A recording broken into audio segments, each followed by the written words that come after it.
ನಮ್ಮ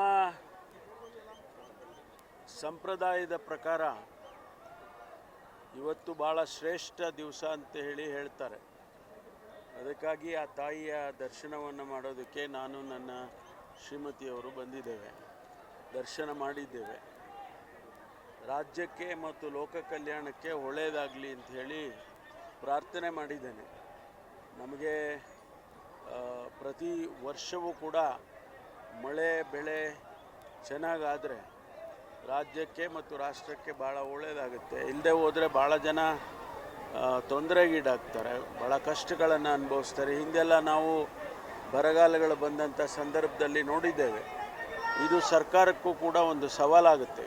ಅದಕ್ಕಾಗಿ ನಾನು ಪ್ರಾರ್ಥನೆಯನ್ನು ಸಲ್ಲಿಸಿದ್ದೇನೆ. ಸರ್, ಈಗ ಕಾಂಗ್ರೆಸ್ಸಲ್ಲಿ ಸೆಪ್ಟೆಂಬರ್ ಕ್ರಾಂತಿ ಚರ್ಚೆ ಆಗ್ತಾ ಇರುವಂಥದ್ದು, ಆಸ್ ಎ ಸೀನಿಯರ್ ಆಗಿ ನಿಮಗೆ ಕ್ರಾಂತಿ ಕಾಣ್ತಾ ಇದೆಯಾ? ಅದರ ಬಗ್ಗೆ ಯಾವುದನ್ನು ಕೂಡ ನಾನು ಪ್ರತಿಕ್ರಿಯೆ ಮಾಡೋದಕ್ಕೆ ಹೋಗಲ್ಲ. ಯಾಕೆಂದರೆ ನಾನು ಬಂದಿರೋದೇ ಈಗ ಧಾರ್ಮಿಕ ವಿಚಾರಕ್ಕೆ, ದೇವಸ್ಥಾನಕ್ಕೆ, ತಾಯಿಯ ದರ್ಶನಕ್ಕೆ ಬಂದಿದ್ದೇನೆ. ಸ್ವಾಭಾವಿಕವಾಗಿ ಎಲ್ಲರಿಗೂ ಒಳ್ಳೆಯದಾಗಲಿ ಅಂತ ಕೇಳೋದು, ಅದರಲ್ಲಿ ನಮ್ಮದು ಸೇರ್ಕೊಳ್ಳುತ್ತಲ್ವ. ಹಾಗಾಗಿ ರಾಜಕೀಯದ ವಿಚಾರಗಳನ್ನು ಇಲ್ಲಿ ಮಾತನಾಡೋದು ಅಷ್ಟೊಂದು ಸಮಂಜಸ ಅಲ್ಲ ಅಂತೇಳಿ ನನಗೆ ಅನಿಸುತ್ತೆ.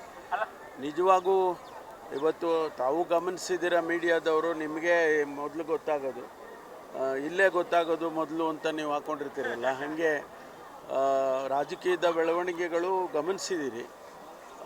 ಎಲ್ಲವೂ ಒಳ್ಳೆಯದಲ್ಲಿ ಸುಖಾಂತಿ ಆಗುತ್ತೆ ಅಂತ ಹೇಳಿ ನನಗನ್ಸುತ್ತೆ.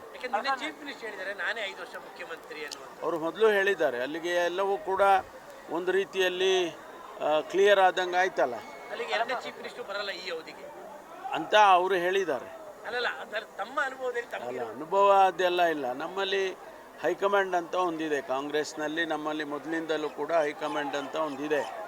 ಏನೇ ನಿರ್ಧಾರ ಮಾಡಿದರೂ ಕೂಡ ಅವರೇ ಮಾಡ್ತಾರೆ.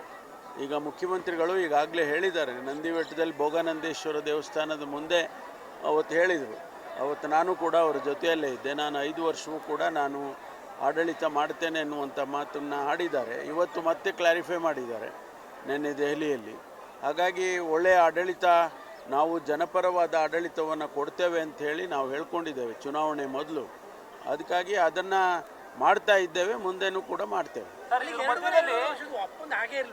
ನಮಗೆ ಗೊತ್ತಿಲ್ಲ ಅದೆಲ್ಲ ನಮ್ಮವರೆಗೂ ಬರಲೇ ಇಲ್ಲ. ಅದು ನಮ್ಮ ತನಕ ಯಾರಾದರೂ ಬಂದು ಹೇಳಿದರೆ, ನಮ್ಮ CLP ಸಭೆಯಲ್ಲಿ ನಮ್ಮ ಜನರಲ್ ಸೆಕ್ರೆಟರಿಗಳು ಬರ್ತಾರೆ, ಅನೇಕ ಸಂದರ್ಭದಲ್ಲಿ ಸಭೆ ಮಾಡಿದ್ದಾರೆ. ಅವ್ರು ಯಾರಾದರೂ ಹೇಳಿದರೆ ಬಹುಶಃ ಈ ಗೊಂದಲನೂ ಕೂಡ ಆಗ್ತಾ ಇರಲಿಲ್ವೋ ಏನೋ.